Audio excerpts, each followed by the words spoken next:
네, 오늘 아침에 우리에게 주시는 하나님의 은혜의 말씀은 시편 1편의 말씀입니다. 네, 시편 1편의 말씀 다 같이 합독하도록 하겠습니다. 복 있는 사람은 악인들의 꾀를 따르지 아니하며 죄인들의 길에 서지 아니하며 오만한 자들의 자리에 앉지 아니하고 오직 여호와의 율법을 즐거워하여 그의 율법을 주야로 묵상하는도다. 그는 시냇가에 심은 나무가 철을 따라 열매를 맺으며 그 잎사귀가 마르지 아니함 같으니 그가 하는 모든 일이 다 형통하리로다. 악인들은 그렇지 아니하며 오직 바람에 나는 겨와 같도다. 그러므로 악인들은 심판을 견디지 못하며 죄인들이 의인들의 모임에 들지 못하리로다. 무릇 의인들의 길은 여호와께서 인정하시나 악인들의 길은 망하리로다. 아멘. 하나님의 말씀입니다. 지난 토요일 새벽 예배 때 시편 서론을 말씀드렸던 것처럼 시편은 5권으로 구성되어 있습니다. 그리고 첫 번째 권은 시편 1편부터 41편까지입니다. 그런데 이 3편부터 41편까지는 시편 앞에 표제가 붙어 있는데 1권 중에서 그 유독 앞에 있는 1편과 2편은 표제가 없습니다. 그래서 아마도 이 시편을 모으고 시편을 배열한 시편 편집자들이 의도적으로 1편과 2편을 제일 앞자리에 위치시킨 것이다. 이렇게 볼 수 있다는 것입니다. 그렇기 때문에 시편 1편과 2편은 시편 1권의 서문인 동시에 시편 전체의 서문이라고 할 수 있습니다. 시편 1편과 2편은 시편 전체를 어떻게 읽어야 하는가에 대해서 해석적 가이드다. 이렇게 이해할 수 있다는 뜻입니다. 시편 1편의 제일 앞에를 보게 되면 복되도다라는 말로 시작하고 있습니다.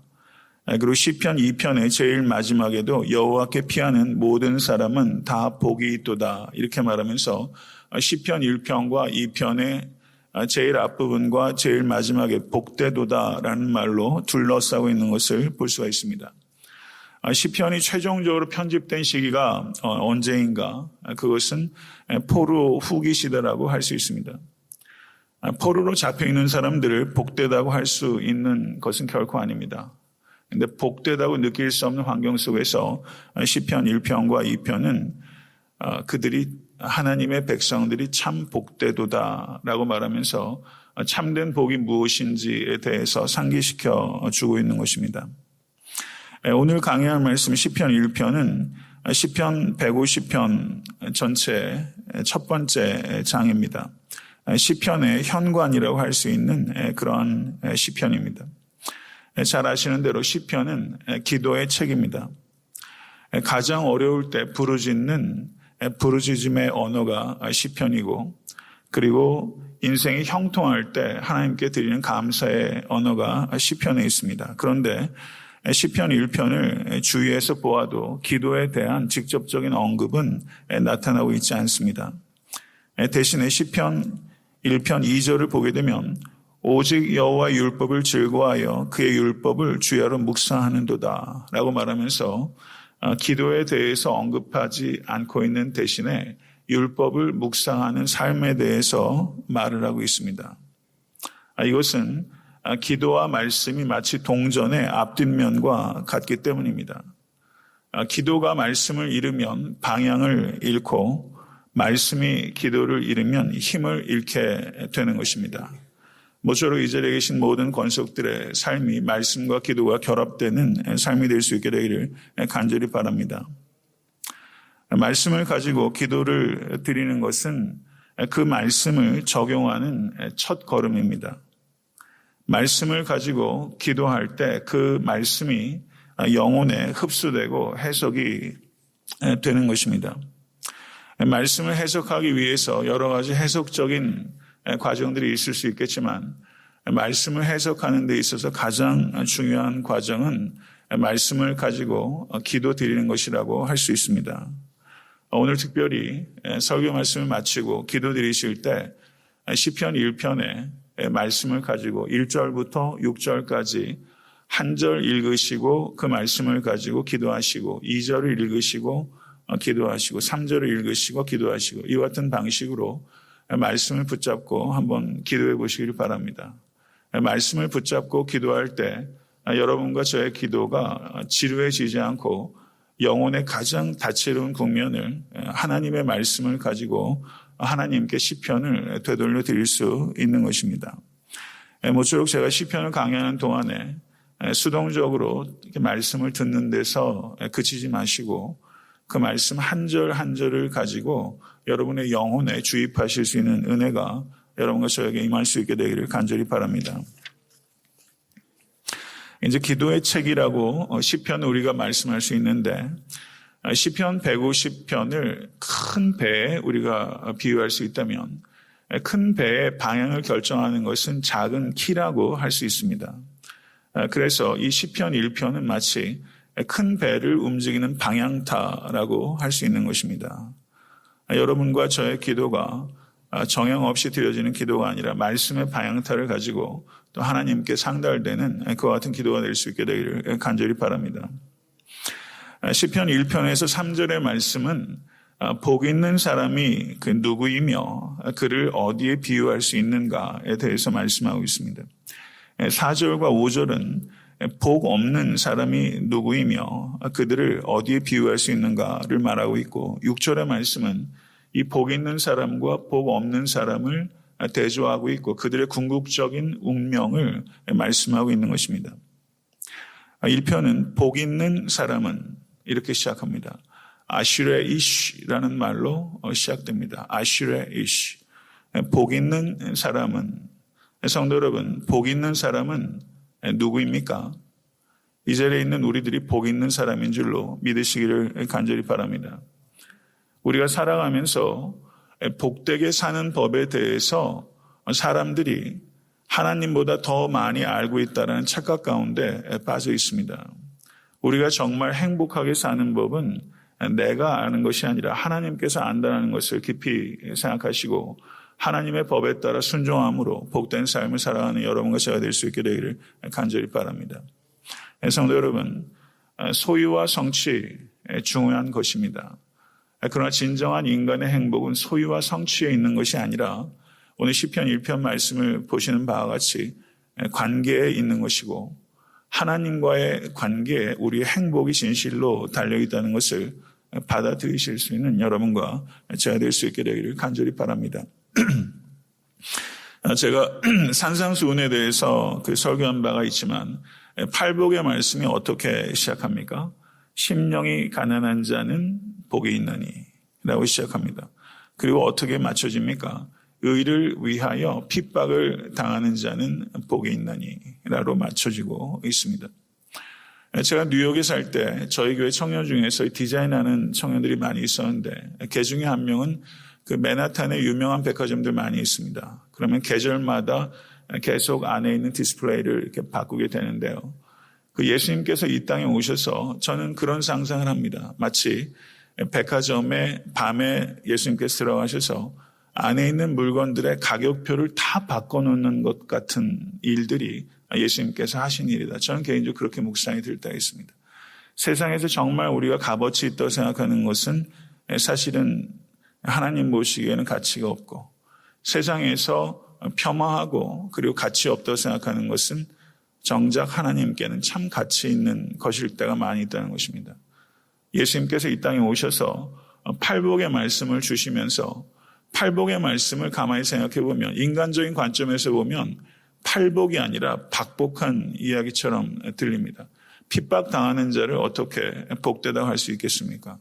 그러나 예수님께서는 팔복의 말씀을 통해서 진정코 복된 삶이 인간이 생각하는 것과는 매우 다른 것이다. 그러므로 하나님 나라의 복은 매우 역설적 복이라고 할 수 있습니다. 환경을 뛰어넘는 복, 환경이 빼앗아 갈 수 없는 복입니다. 이 복을 예수 그리스도를 통해서 우리에게 주어진 것을 진심으로 믿으시고 복 있는 성도로 살아가실 수 있게 되기를 간절히 축원합니다.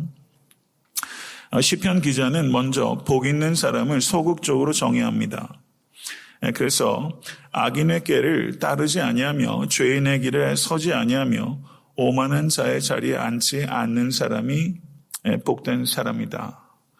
복된 것과 윤리적 삶을 연결시키고 있는 것을 볼 수 있습니다. 여기에 보게 되면 세 개의 병행구들이 면밀하게 짜여져 있습니다. 따르다, 서다, 앉다라는 세 개의 동사와 꾀와 길과 자리, 그리고 악인과 죄인과 오만한 자, 이렇게 세 개의 병행구들이 매우 치밀하게 짜여 있는 것을 볼 수가 있습니다. 성도 여러분, 창세기를 보게 되면 보디발의 아내가 요셉에게 다가와서 동침하자고 유혹을 했습니다. 고대 유대의 문헌을 보게 되면 이 보디발의 아내가 한 번만 요셉에게 유혹한 것이 아니라 요셉을 1년 동안 유혹했다, 이렇게 남겨진 책도 있습니다. 얼마 기간 동안 이 보디발의 아내가 요셉을 유혹했는지 모르지만 이 피가 끓는 이 젊은 요셉에게 상당 기간 동안 보디발의 아내가 유혹을 한 것입니다. 그래서 성경은 날마다 요셉에게 청하였으나 이렇게 말하고 있습니다. 성도 여러분, 한 번만 하면서 은근슬쩍 죄의 유혹에 넘어갈 때가 너무나 많다는 것을 우리 자신을 통해서 되돌아보게 됩니다.